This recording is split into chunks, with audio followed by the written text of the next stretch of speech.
I'm always talking about distribution and how important it is for filmmakers to get their films seen by audiences. Today's guest is a super expert in not only distribution, but in actual filmmaking. And we're gonna really understand from him what it takes to be successful in the film business. If you want to be a successful indie filmmaker, you need to know a lot about not just the production of movies, but the business. We are going to tell you the truth and reality of what really happens in the indie film business. All right, welcome back, everybody. Today, we have a very special guest. We're going to talk about distribution. We are going to talk about production. We're going to talk about acting. We're going to talk about podcasting. My guest today does it all, and he is very well connected in the industry and very experienced, so I'm really excited to have him. Tom Malloy, welcome to the show. I'm sure a lot of my listeners probably already know you because they're probably your listeners as well. I will list the things that I know about you, and if I forget anything, you let me know. So, Tom, first of all, you are the CEO and co-owner of Glasshouse Distribution, which is an international distribution company. You represent lots and lots of films. I see you at all the markets.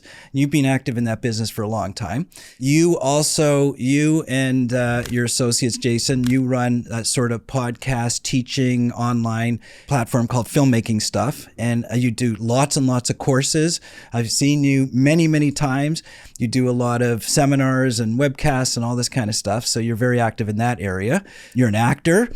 You are a producer. You produced a lot of movies. 27 now. Yeah. 27. Yeah. Wow. Okay, so what am I missing? I've now got a catering company that's catering movies. No, I mean, I've written a guide. I've been in the Writers Guild 20 plus years. I've written, I think 30 something screenplays, and I've option sold or made in movies 25 of those screenplays. So it's funny, when I said this before we started the podcast, I went through it with Tom and I said, what am I missing? He said, well, I don't sleep. Yeah, that I'm missing is the sleep. Yeah. So yeah, you probably don't sleep. I mean, that's a lot. I mean, you're very active in a lot of stuff. I mean, let's start with the distribution side, Sure. all right? Because that's sort of the main focus. Mm-hmm. You go to all the markets. You just got back from Film Mart in Hong Kong. Tell us how long you've been doing that and kind of what's your experience there. So I started Glasshouse Distribution.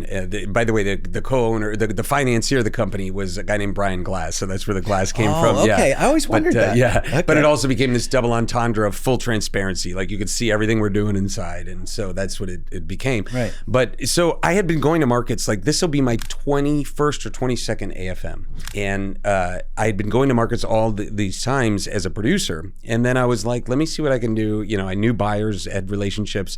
And so 10 years ago, I started this company. So actually, it'll be our 10-year anniversary at AFM. And so we'll probably do some big, gala event. And so now we have over 200 titles that we've licensed, and we started as primarily a foreign sales company, then we moved into distribution. And so now we do distribution in the US and kind of North America, and then we sell around the world. And so we go to all the markets.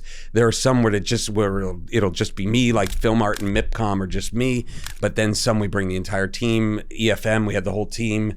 Berlin, and then Cannes will have the whole team, and AFM will have the whole team. Yeah. So, yeah. I mean, I saw you at the AFM last year, and you had a whole team there. Oh, that's for sure. Every time. So yeah. So you just mentioned something, and I was waiting for you to come on because I want you to explain it because I know you know this well. So can you explain to the audience the difference between a sales agent and a distributor? Sure. So a sales agent, if let me just explain it in the terms of what we do for sales agency. It's like what we're doing is taking the film and selling it internationally. And so we would be like a buyer from UK comes in and they say they're looking for thrillers and action movies and horror with cast. We show them the trailers that we have. We make a deal, and it's usually a buyout number, and that's that. So meaning a sales agent doesn't have to worry about marketing and PR and stuff because that company that bought it has to. Right. And it doesn't even put in more their money. Specific territory. Exactly. Yeah. It doesn't even put more money in the filmmaker's pocket to, monetize that or advertise that unless it's an MG or something like that, where they're just giving a smaller amount and then there can be overages. But then a distribution company is somebody that's putting it out directly to platforms. Like we have platform relationships, and the ones we don't, we have other partners that go to those places like DVDs and things like that. And so we have the direct relationships. So not only do we put it out, we run ads, we do PR and things like that. So it's a different ball game with distribution. And a lot of companies at least the ones that I know that are like Clay's company, they're kind of hybrids of both. They don't just do, because when we started, we were in US, we were reselling. Like, so we'd take a movie and then we'd sell it to another company that would buy it from us. And so you mean another distribution company? Distribution company. Right. And then we went, well, we could do this ourselves. Right. And we had all the relationships ourselves. So it was like, why put a middleman in there? Right. Okay. What about the marketing side? How much marketing does a distributor do these days? Like, you know, as a sales agent obviously doesn't have to do anything. They're going to let the company that buys it. But the distributor, how much marketing will you do for a film? Well, it depends. I mean, it really kind of depends on the success of the film, the initial marketing. Like when we have a PR person. She's great. Ginger is her name, Ginger Lou. And so she will direct press, you know, we'll say, here's the movies that we have coming out. And she'll start directing press towards those movies and seeing what we get. But obviously, it depends on the reaction. You know, it's very tough to make a movie that's not getting any traction and kind of exploded. It's very tough. Now, that being said, different movies will do better on different platforms. Every once in a while, you'll have a movie that makes, you know, $2,000 on, you know, TVOD, and then by the time it gets to Tubi, it spikes and it goes through the roof. You know, so people didn't want to pay for it, but they do want to watch it still. Right. So in that case, then we'll run ads just directly for Tubi. You know, like Facebook, Instagram, YouTube pre-rolls, things like that. But it really is a situation where there's got to be a snowball rolling down a hill, and we can add more snow to it to make it a bigger ball. If there's no snowball, it's like kicking a dead horse. It just doesn't work. That's a good analogy. Yeah. But how do you get the snowball started? Does it make sense for a filmmaker to support their film with a marketing campaign? 1,000%. Like the films where the filmmakers have done their cast outreach, crew outreach, done reviews, got all their family and friends to do it. It's night and day with the revenue. And then we notice that revenue and then we go, okay, let's start putting some more money behind it. Okay, so that's a good analogy that they get the snowball started and then you can add to it, but you don't want to get it started because it's too much of a risk. Well, yeah, I mean, again, if we put the film out there and versus somebody putting it on Film Hub and they're just throwing mud against the wall. We put the film out there. We do have the relationships with the platforms so we can talk to the actual reps and try to get better placement on that. But again, we'll wait and we'll see the first couple weeks, what has it done? So if the film just organically does better, which has happened sometimes, then it's like, all right, let's get behind that movie and let's really promote that movie. So it's just kind of like where there's, I don't know what the analogy be, where there's oil, you know what I mean? Yeah. There's a well or something like that. So yeah. Okay. So in terms of the type of product, I mean, obviously it's helpful if there's A-list talent, but a lot of indie films can't afford that. So do you represent films that don't have A-list talent? I mean, you prefer, I'm sure, the ones that do, right? Yeah. I mean, you know, it's like sometimes the filmmakers don't know, like, say, one, what A-list talent is, or two, they think they are overvaluing, you know, their Eric Roberts, you know, or something like that. Yeah, I usually call it recognizable talent as opposed to A-list. Exactly. Right. But it's like I don't mean to pick on Eric Roberts, but it's like something like that. That's not talent that's going to sell. You know what I mean? There's 500 movies that have him in there. Right. That's not going to move the needle. It's a very difficult situation, and it's something that's, you know, one thing you may want to do in the future is get a roundtable with people like me and Clay and other people that are on, and because I'd love to get other opinions on it, but there's almost like this medium range of stars that don't really move the needle that much. You know, there are the stars that do, to a certain extent, for the indie films, like a Scott Adkins or something like that, and your action movie is going to help sell it, right? And then there's stars that move the needle for AVOD, like Danny Trejo, you know, that type of thing. But we found that if the movie's really good, or genre or something like that, it doesn't even matter that much. So like for example, we had a movie called Art Thief. We still have this movie called Art Thief, and it's about an art heist. There's no stars, literally no stars at all. And it killed it on TVOD. It was just blew up.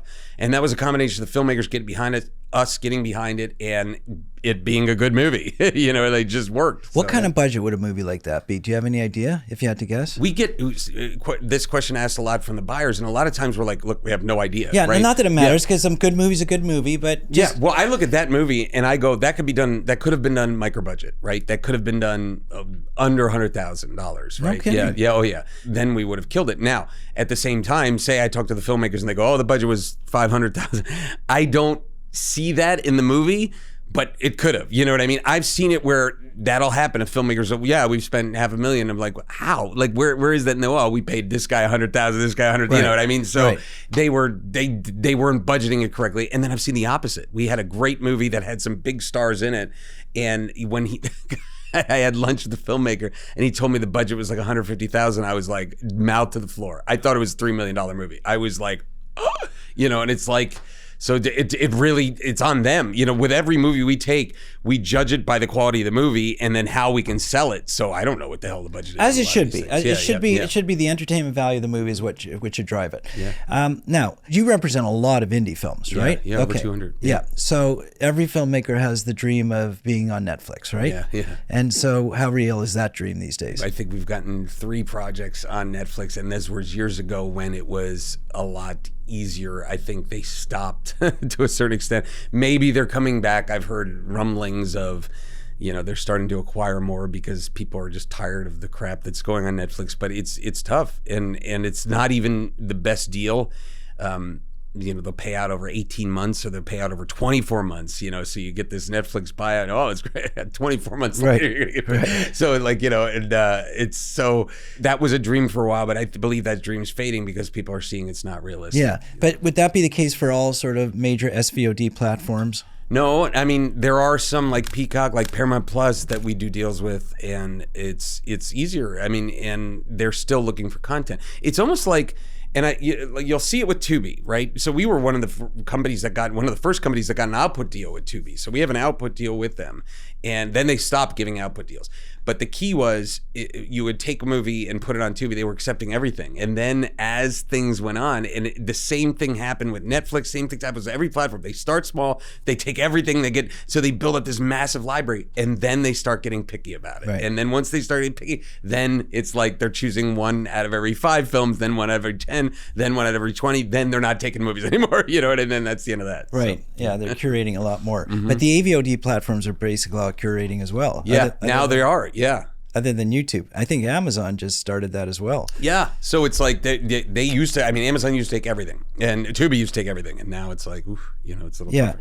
Okay. So should filmmakers not figure and kind of lose the dream of the SVOD, the big Netflix or, Hulu sale? I mean, it's a hope. Yeah. It's a hope, but it's not realistic these days. It's not realistic for maybe the films that they're making, I would say, to a certain extent. Because like the ones that would get those usually would have gotten them before the movie's even made. You know what I mean? It would have gotten from the attachments, and then Hulu's involved or Tubi's involved or something like that. Yeah. How do you find the movies? Do you go to a lot of festivals? I don't personally.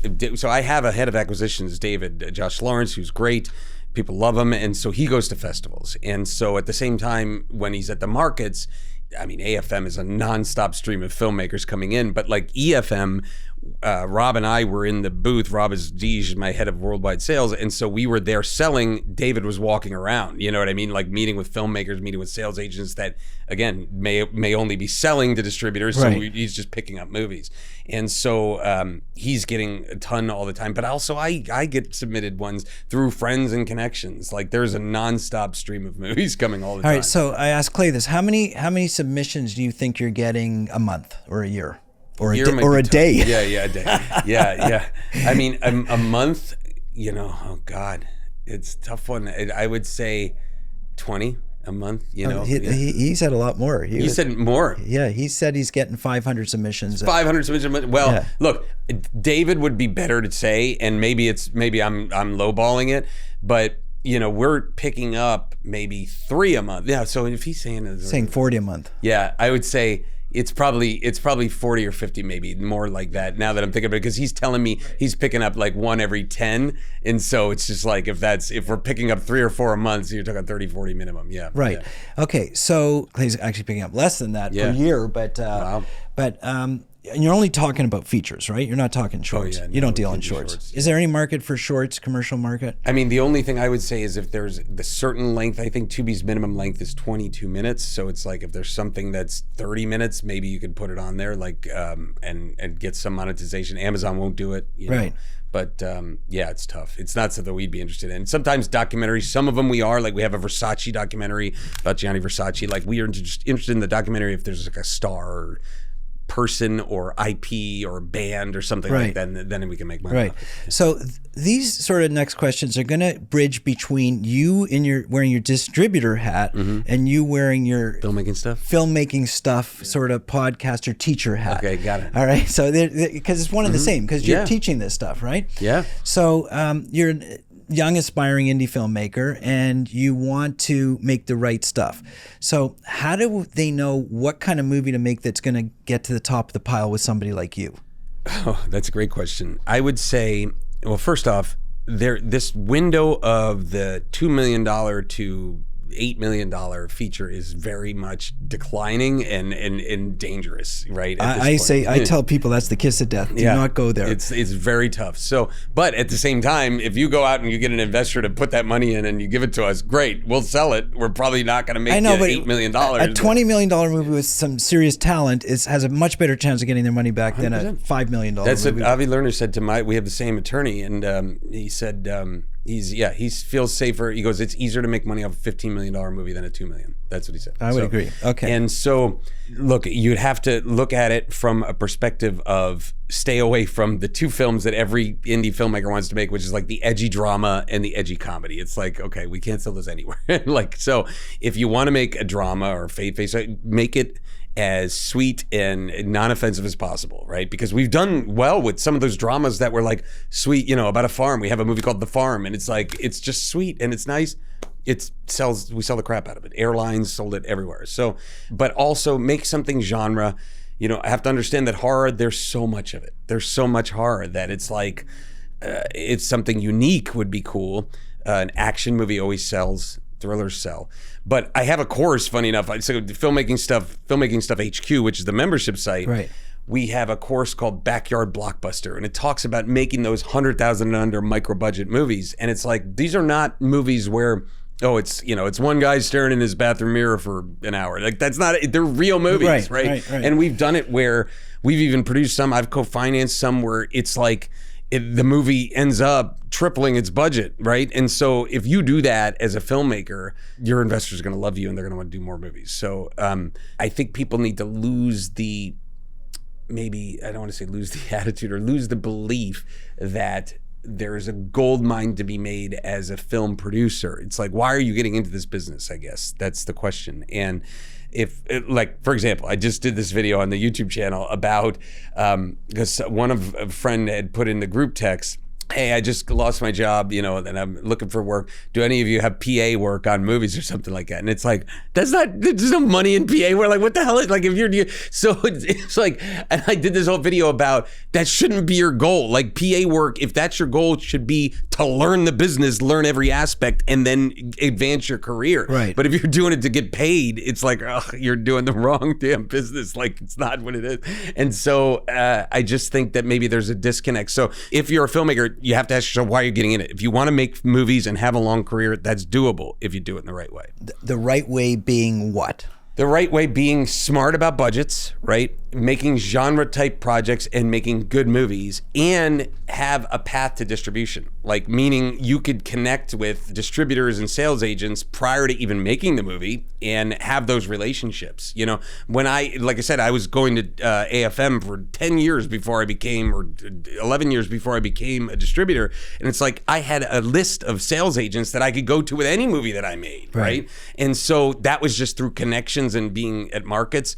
That's if you were to say, give me 3 words to start a career for any filmmaker, I would say go to markets. That's it. Like, that's it. Go to markets and just start learning. Yeah. Like, I had an old colleague that she went to markets and just sat on panels for like 10 years, sat on panels, and then suddenly she was connected and she knew what she was doing. Right. So, yeah.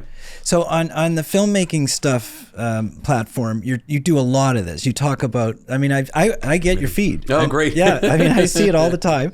So yeah, no, I see all your videos and everything like that, and you're doing it. You're working really hard and doing a good job. Thanks, man. So what? The advice to give to young filmmakers, like you just said, go to markets. But I find the disconnect is that a lot of people just want to focus on the art and not on the business. Yeah. And, you're trying to teach the business. You're trying to find that balance. Yeah. For somebody who says to you, I'm an artist, they say it all the time. You know that. I'm an artist. I don't do that. Somebody else does the marketing, the distribution, the finance. And I say, well, you're going to have to find that somebody else, and that's not so easy. Yeah. I mean, what do you say to people like that? Well, again, you could talk anybody into financing your movie, right? And that's a goal for a lot of filmmakers, is just to make the movie. And they think that if they can make the movie and make the great movie, then they've succeeded. But it's like, it's really not the case. Like, if their idea of what are you going to do at this point? I'm going to get into Sundance and I'm going to get a big deal. That's not a thing. And that's a lottery ticket. And unfortunately, the lottery tickets that have happened in the past have been promoted, 7 ways to Sunday. So then people think that's a business plan. Yeah. So they're in for kind of a rude awakening when their investors burned up. I mean, I literally was just on a conversation on the way here and talking to somebody about, it's funny that I said that and now my phone's ringing. I know it's the thing. I just want to put it on, it's on silent, but I just don't want it to vibrate in my pocket. Right. And he was saying that he had this group of investors and they did 5 movies and now they're sitting back and waiting. And it's like, I want to be like, great, congrats, you got the 5 movies out of them. You know what I mean? I don't know if they'll all monetize and make his money back for his investors, but, look, if you're coming into this business, you're saying, I'm an artist, I'm going to do this. It's like, okay, but then where is your financing coming from? It's only going to take you so far to be like, I'm an artist and I want this and that. And, but I want somebody else to invest in it. It's like some of them are delusional, but I would say the better move would be to learn the business first, learn what the market wants, and then deliver that. I mean, I've had people make careers out of that. Like, I had a friend that, on the TV side, was going to TV markets, MIP TV, NatB, MIPCOM, and then asking the buyers what they're looking for. And they would say, a cooking show, where they travel around the world. And then he would literally go make that show and then just kind of back deliver it to them. So it's like he knew what the market wanted. They created a whole business from that. So, right. Yeah, I mean, some artists would say that's a compromise of their artistic integrity, but it depends. Like you said, what are you in it for? You get to still make art. You just have to make it commercially valuable. Exactly. Yeah. All right. So, of all the things that you do, and you do a lot, are there things you enjoy more? Like, do you get as much thrill out of, say, going to a market and distributing as you do, say, podcasting? Or That's a good question as well. Like, if you people often say to me, if you could just do one thing, what would it be? And my answer is I would just write and direct, because I love the filmmaking process. But, I realize that in order to do that, I have to enable myself by doing producing. Yeah. I mean, it always used to be like, I love acting and I got into this as an actor to start way back. And I'm like at the level where I've been doing this since I was like, 10 years old. So, and the last couple of movies, they call me One Take Tom because it's like, I just nail it. I've been doing it so long. So I love that. But I will say that I've only directed one film. I've produced 27 movies, written a ton of movies, and it's like, but only directed one movie, and it was a rom-com. And as an actor, writer, producer, I never branded myself. I did every kind of thing, right? And so as a director, I wanted to brand myself as I only do rom-coms, right? But recently, I was just talking to 2 other sales agent friends that are also directors, and I said, wouldn't it be great to have the time to make the perfect, your perfect movie, the best movie that you can do? And I started to try to think about what budget and time would that be. It's the whole saying, like, art is never finished until you run out of time or you run out of money.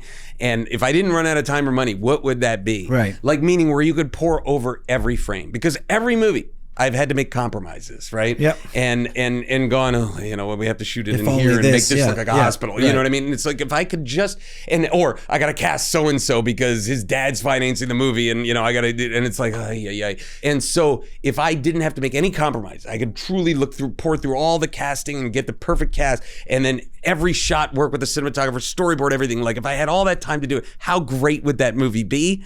I don't know, but I really would love to try that. It would be an enjoyable. Yeah. And I know any writer director would love that too. Yeah, that would be. That's the dream. That's the ultimate dream. Yeah, hopefully. And even if it was for, say, a studio and it was a $50 million movie, not have to answer to a studio exec. Yeah, exactly. Yeah, that's the problem. Yeah, so you have the the tough conundrum. So you have the freedom. Right. You have the time. You're getting paid enough so that you don't have to worry about it. Right. And then, but at the same time, you're not answering questions. Right. Ugh, yeah. Okay. So indie filmmakers, are they making money these days? And what's the sweet spot in terms of sort of the budget levels? The ones that I know that are making money are doing volume stuff. They're doing a lot of movies, and so micro budget stuff. Yeah, they're doing a lot of micro budget stuff. So, like, a friend of mine has a couple different film funds, and he's always putting stuff together, but they're micro budget things. Micro budget meaning less than 100,000. Yeah, less than 100,000. Okay, yeah. And so those are the ones making money. The other ones that are focusing.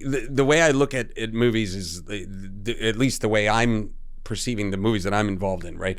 They're gears almost. And I have a $30 million studio movie that I'm trying to go with a big, huge producer. And it's like, that's a slow gear that's going to take, a couple of years to turn. It's been a couple of years.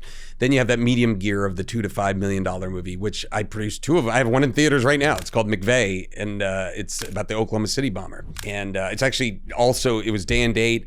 It was nationwide release, and now it was on iTunes. And the last time I checked, it was top 5 on iTunes, so which is really cool. Those are the medium gears, and in those cases, I less start them from the ground up. I usually come in, and you're making you've put it together. You need an extra $300,000. I find that for you, and then I take my fee and blah blah blah. Right. Then you have the micro budget ones, which can. Well, what about the low budget ones from, say, I say from 100, micro budgets below 100, so from 100, say, to $1 million. It depends. It depends on those. Sometimes I'll help put those together with some EPs and financing, or sometimes I'll be involved. It just depends. The project has to be right. I've also said, you can bring me a $50,000 project that I go, no, this makes no sense. And then you can bring me a $6 million project that goes, yeah, that's perfect. That makes complete sense. I want to be involved. So there's no rhyme or reason to that. On the micro budget level, I don't go to set or anything like that. If I'm I have one I'm producing in April, and then another one I'm producing in July or August. And it was like, I just approve the script, give notes, watch dailies when they come in when I can, and then give notes on the edit. That's it. They're being shot around the country. But as a producer, are you helping to finance, or do you want to even talk about that? For the micro budgets? Yeah. Yeah. No, I mean, I've co-financed 3 myself, and my company did one, and then at other times I'll bring investors in and just say, hey, listen, you want to, get involved in this. And how do they make their money back? Are they going straight to AVOD platforms? No. We had one, for example, this is what you can do with these. We had one called The Bigfoot Trap. We still have it, that we produced with Glass House, and the budget was $50,000, right? And it's a really good movie. We sold it to airlines, UK, Middle East, Africa, right? So those are all international sales, right? And we're still selling it. We also sold it to Paramount Plus.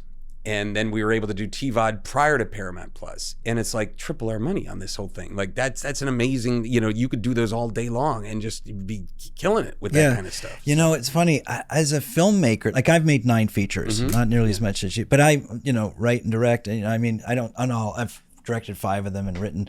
I don't think I could do a micro budget film. No, honestly, I'm not sure I could even do it. Just the sound mix and the music and all that kind of stuff is going to exceed the entire budget of the micro budget. All right, so to answer that, it's look, this is something I've been saying to people. It's no one gives a shit how many crew people you had on. I understand that. They just care about what the movie looks like. Exactly, what the movie looks like. So it's say we're shooting you and me, right? How much could we shoot? An establishing shot, medium close, or we could do some cool jib arm shit and whatever. Okay, fine. But ultimately, a scene is a scene. And things like sound mix and VFX. I mean, a movie that I produced last year, I just got some VFX off of Fiverr for $120. That's top-notch shit, man. It's and it was the dumbest thing. There's a light in this avant-garde hotel that looks like a film light, but it was part of the hotel, and you could see it in the mirror. And it looks like we screwed up when we didn't actually screw up. It was just a stupid prop in the damn hotel. So I have to paint that out of the mirror. Right. That kind of thing, even a sound mix, is getting easier and easier. I mean, so to give you an example of the way technology is affecting things, there is 2 AI platforms that I know of. Sometimes movies will come to us that I'll have no M&E track. For the people listening that don't know what that is, that's separating the dialogue track from the music and effects, because you can't dub a movie if, I'm shooting a gun, I'm going, F you at the same time. Right. It's on top of each other, so you'd have to replace the gunshot. Right. And so that was always just if you didn't have the M&E, we can only sell the UK, Philippines, Australia, all the places that would only take India, that would take an English-speaking thing. Can you believe you can literally take the WAV file and it'll split it into M&E and dialogue automatically using AI, even if the tracks are on top of each other. No kidding. And it's it's nothing. I mean, it's close to $10 to do. So it's that's what I'm saying, is that the technology is making things, even dubbing, so affordable. So that's what I'm saying, is that's the reason the budgets can be brought down. So do you feel that people shouldn't be doing more than micro budget films? Look, there's a piece of me that goes, either do a micro budget or go for the big, not the big, it doesn't have to be the $30 million studio.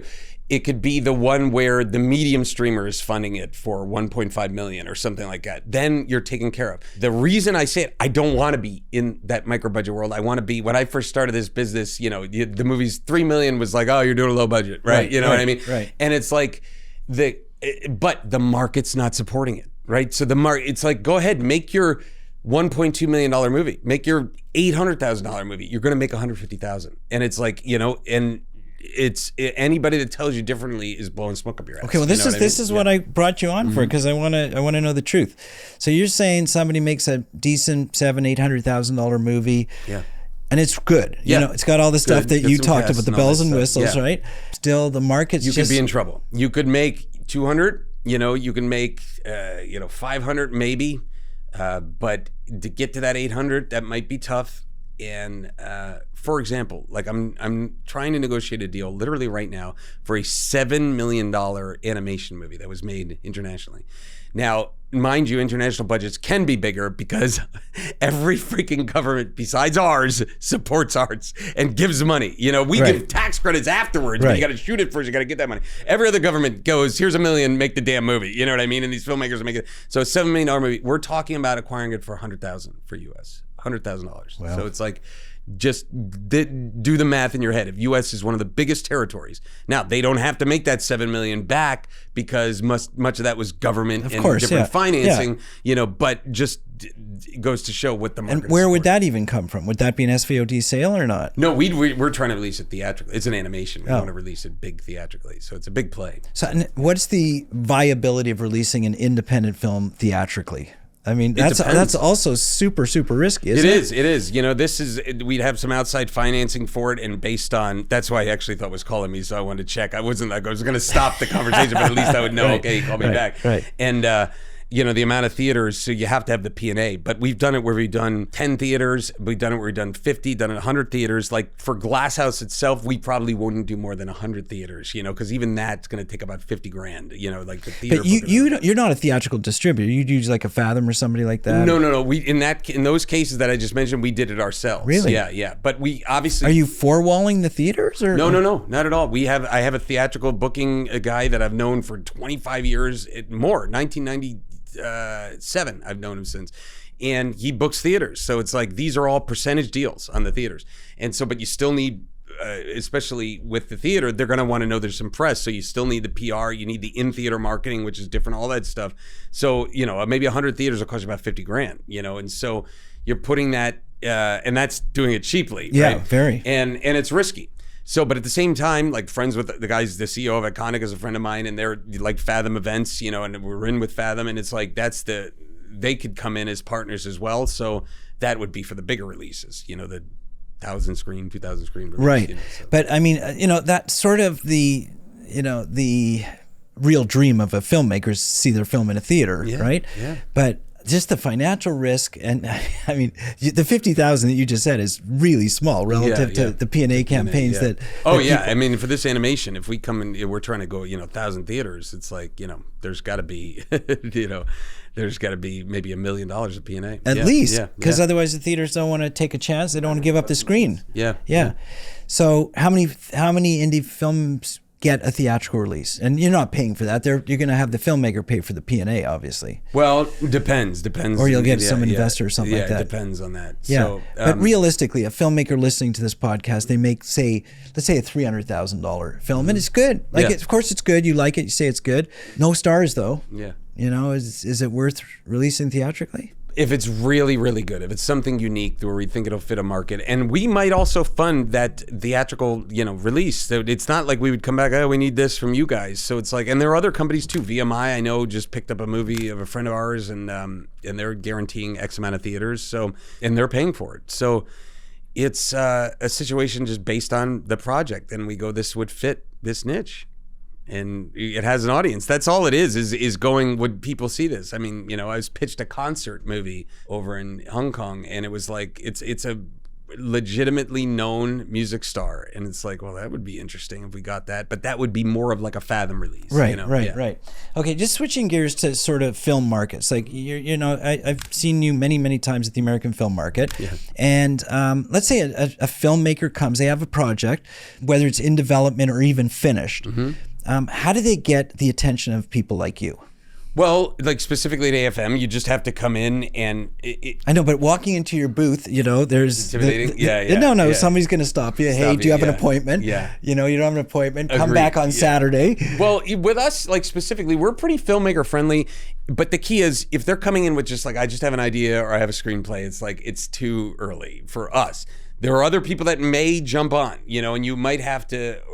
But everybody's got an idea. Yeah, exactly. That's the problem. Like somebody, so when we have somebody, like a person that's with that guy, I don't want to say guarding the door, but the person working the door at AFM. She was very polite, but she did a good job. Yeah. She was a gatekeeper. Yes, yeah. And their mission is like, we're only looking for completed films. If you have a completed film, it's like, great. We'll set an appointment with David, right? And David's there to take meetings. And so if they have a completed film, David's going to want to look at it, Now, if there are, say you just have a script or something like that, I think that you would have to make the appointment early on, like a month before, so you do the legwork before, or just take the person's card. Hey, you have the card of the person's acquisitions, and then follow up with them afterwards and say, hey, listen, I just want to follow up. You were busy at AFM, and I have this idea for a screenplay. We're going to be shooting it, blah blah blah. So I think that, or be social. It's like as I get older, maybe not as much, but I used to say we're at every party, and we're at a lot of parties. Let's put it that way. And for us, it's just networking and being social. Like, I always joke, at one time in Cannes, I think it was like 4:30 in the morning at karaoke, a Spanish buyer was like, I got to do a deal with you guys. And he's like, I'm coming to the booth tomorrow. And it's like, that's why we do this. That's why we stay out. It's fun, but we're also working at the same time. Right. You know what I mean? Right. And so, I would just say, get in that scene, so to speak. But when you have a completed film, a lot of distributors will take a look at it. Not the biggest ones, but from the medium down, they'll take a look at it. Yeah. That's what the job of the acquisitions guy is, or acquisitions gal. So the dream of getting on Netflix, the other dream now these days is like a lot of filmmakers say, well, I'm going to send it to A24. I mean, they're not. Can you get in that door? You could. I mean, if the movie's right, A24 theoretically, but it's like they have such a specific movie that they're looking for. Right. But I mean, getting something like Shudder, if you got a horror movie, I think that's a pretty decent goal. Yeah. And, get it to Emily over there, and it's like, I think that's a goal that's achievable if you have the right movie. Do you deal at all in the faith-based market? We have two faith-based titles, one called About Hope that we did very well on. And so it was right before we did distribution ourselves. And so we're always looking for potential faith-based movies that work. The reason I'm saying out, because I believe that we resold it to Vision in US, and then they released it, but now we wouldn't do that, obviously. Right. We would take it out ourselves. Right. But we still did very well internationally, and Vision's made money for us. So we've done extremely well in the movie. But it was really sweet and not offensive. So I think what else, and a well-made movie, I think that also had it going for it that it wasn't, in your face, like, this is, you're going to hell if you don't do this. It was just a very sweet movie. So, yeah. A lot of filmmakers complain about distributors, say that they get a raw deal or it's a bad deal. I say to filmmakers, first of all, you got to understand what a good deal is. You got to know how to ask for the right things. But then they say they get screwed or, it doesn't work out. Why is that? Their expectations are out of whack? Yeah. I somebody will tell me, like, so-and-so company screwed me. And then I'll go, wait, tell me more. And then I find out they just didn't make the $1 million that they thought. And it's like, no, the company didn't screw you. I guarantee they were trying to sell the movie, And so there are ways around that to an extent, right? 200 plus films, I guarantee there's some movies that are pissed at us. I'm sure of it. You know what I mean? Like, and I try not to think about those things. I know there's like, I'm sure I could find somebody that's like, it's the famous Bernie Brillstein quote, which I love. You're nobody in this town until someone wants you dead. I think that's the best, like one of my favorite Hollywood quotes of all time. It's just so funny. And so, but what we do is like, so we will go to a market like the EFM, the last big one we were at. And we have our meetings. I think we had 60 something meetings. And so a movie that we are pitching, we send a report of all the places that we successfully pitched, and they said, yeah, let's see a screener of that. So for example, like this action movie that I was just talking to on the way here, we have like 25 places. Now, first off, no other sales agent does that I know of. It shows all their meetings, right?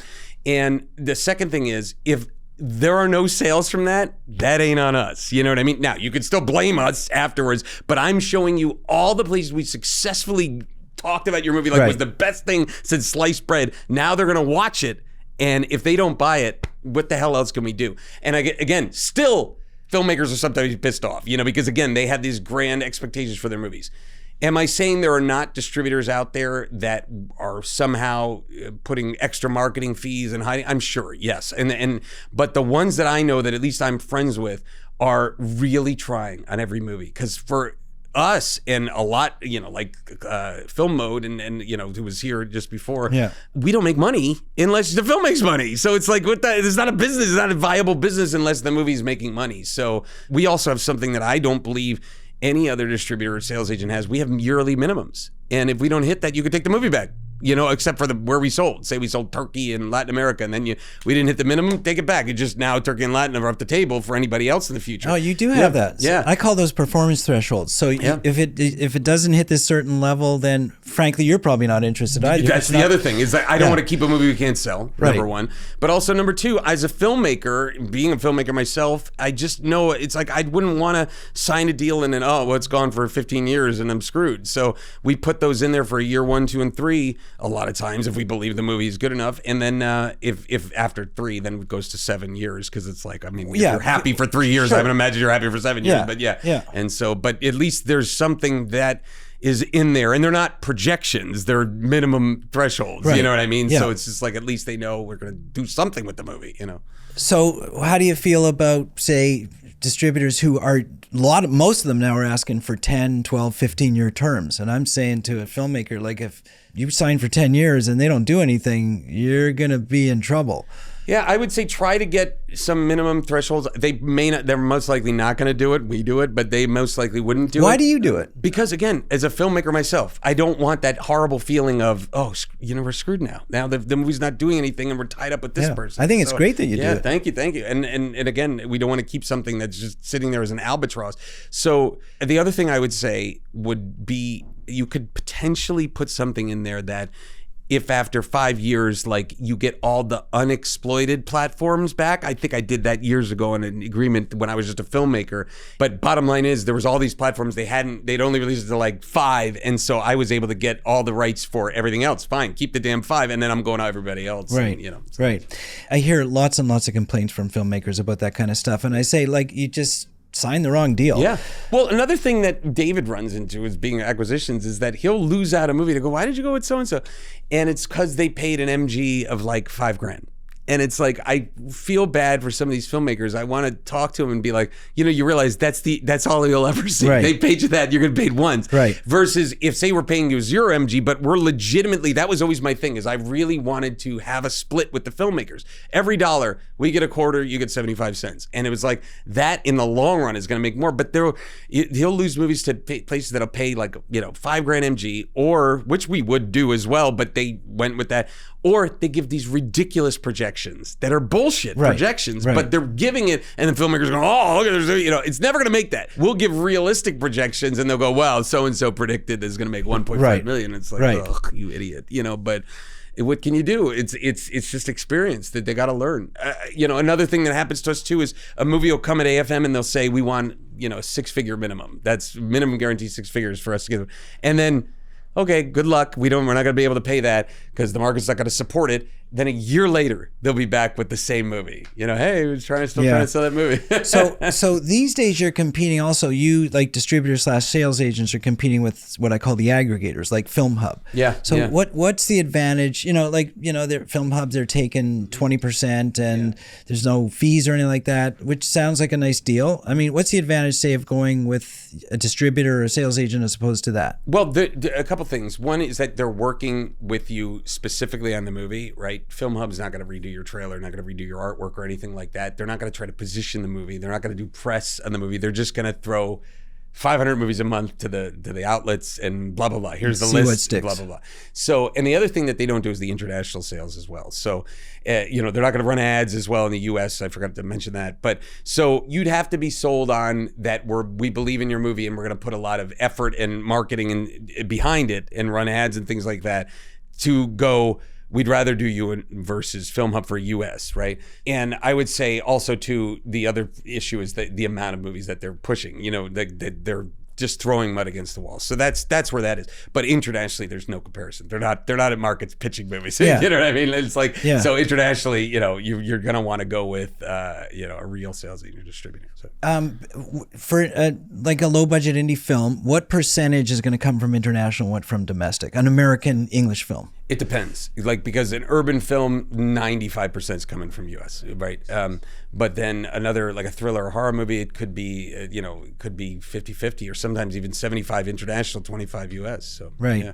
Do comedies, the American like comedies travel well? If they're very sweet, if there's no cursing, it's super vanilla, yes. If it's the second it's edgy, it just doesn't play. Doesn't play. We had a comedy horror movie that I loved, and it just couldn't get any international sales. I mean, I would literally start pitching it. It's like, I wish sometimes the filmmakers would see this. The ones that come and see the markets at times, they could see how hard we're working, right? But it's like, I would start pitching it. I got this great comedy horror movie. They would stop me. The buyer would be like, nope, not interested. And it was like, oh, so they didn't even, like, I couldn't even get to the pitch on the movie. They would stop me. And it's like, ugh, what are you gonna do?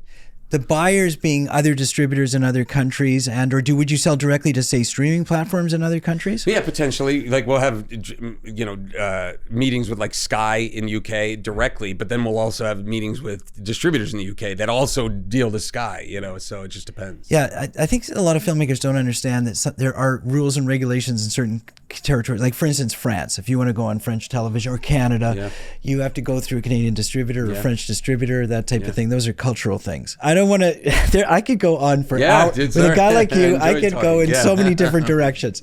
Okay, here's what I'm going to let you do. This is because I appreciate you coming on. You can take a minute and pitch both, you know, your distribution company, so that you tell us why filmmakers who are listening should come to you. I can tell you already, I didn't realize you gave those thresholds. That to filmmakers who are listening, that is a very big deal. That's the glass house. Do you understand? No, again, I didn't even understand the glass house thing. I'm going to explain it on your behalf. So what Tom is saying here, and you correct me if I'm wrong, is he's saying they're going to take your film, and if after the first year they don't hit a certain amount of sales, they're going to allow you to take your film back, and the second and the third year. If after the third year they've done the sales that they say they can do, then they're going to want 7 years, which is fair because they've hit the sales levels that they told you they're going to hit. Is that correct? 100%. Okay, I don't think anybody else does that. we want to be different. We want to be that is very unique. I didn't know that about you. Thanks. All right, and then you can also pitch filmmaking stuff, because I know that you do a lot of you work hard and you do a lot of courses and interesting stuff for filmmakers. So tell us about it. Well, yeah, I mean, filmmaking stuff started, God, maybe 8 years ago now, and we have all kinds of courses on there. From what our specialty is, is finding money from film financing and then film distribution. And I mean, I think there's 14 or 15 modules now that all have video courses broken down into 4 or 5 minute chunks, and so you can go back to them, and they all have downloads and things you can keep. And on top of that, we have this mastermind group that meets twice a month, and it's on Zoom, or it's actually on Google Meet, and you have everybody on there, and everybody talks about their movie. They can get advice right there, and so the community helps them. Everybody jumps in, and that's like, to me, that's a value alone. And it's only $97 a month, which I think is insane. Like, there's always times where I'll say, because Jason, my partner, he does all the emailing. He does all, even though I don't say my name, it's not me. And he does all the marketing. And I'm like, God, we got to start raising our prices, because there's so much value for that amount. Even if you say you sign up for the year, I think it's $9.97 for the whole year, so you just save 2 months or something like that. Versus going to film school or something like that, man, it's like, these are people actually making movies, and I'm out there. That's the key. Jason loves when I'm out there making more movies, because I'm doing it. You know what I mean? You're there. You're the face of that whole thing. So no, but thanks, filmmaking stuff. We put a lot of pride in saying once they join, we retain the people because they know the value's there. Yeah. So. And on the Glasshouse side, do you take a second to just, other than what I just said? Sure. Well, Glasshouse Distribution, we have over 200 titles. The Glass House is, again, it was started by a financier, Brian Glass, but at the same time, it's this double entendre. You can see everything going on, full transparency. That we pride ourselves on being available on the phone, emails. We get back to everybody, because that's a problem too that I faced even when I was a filmmaker. You'd email the distributor or call them, you never heard back from them. Yeah. And the things that we do, like we give reports of the buyers that were interested in your movies. We give minimum thresholds for year 1, 2, and 3 that we have to hit. And for us, it's just, we're a boutique enough that every movie we have to make money from. So that should be a good thing for filmmakers, because they know if we're taking your movie, we got to make money. We also have a partnership, I should mention, with Insurgents/V Channels. It's the same company for smaller movies that are like really small, where we'll pay an MG to that movie, and then they'll get 50% of the revenue from worldwide, and we'll just release it on platforms everywhere, and it'll be platforms. But these are, super small movies and stuff like that. Right. Just because we want to be able to give opportunities to every filmmaker that's putting it out there. Yeah. It's like it's an amazing feat to make a movie, and we just love when they can make it happen. That's good. Well, I can vouch for. I've seen that the markets. You're working it. You are working it. Always, I love it. All right, Tom Malloy, thank you very much for being a guest. You were super insightful, and I'm sure that hopefully our paths will cross many more times. Awesome. All right, thanks a lot. Thanks for having me on. Great. Okay, so you heard it from an expert. I mean, Tom is, as I said, Tom's out there. He's working the markets. I see him all the time, and he is, I'm going to say, a true industry expert who has gotten his hands dirty, and what he's telling you is the truth. So good luck.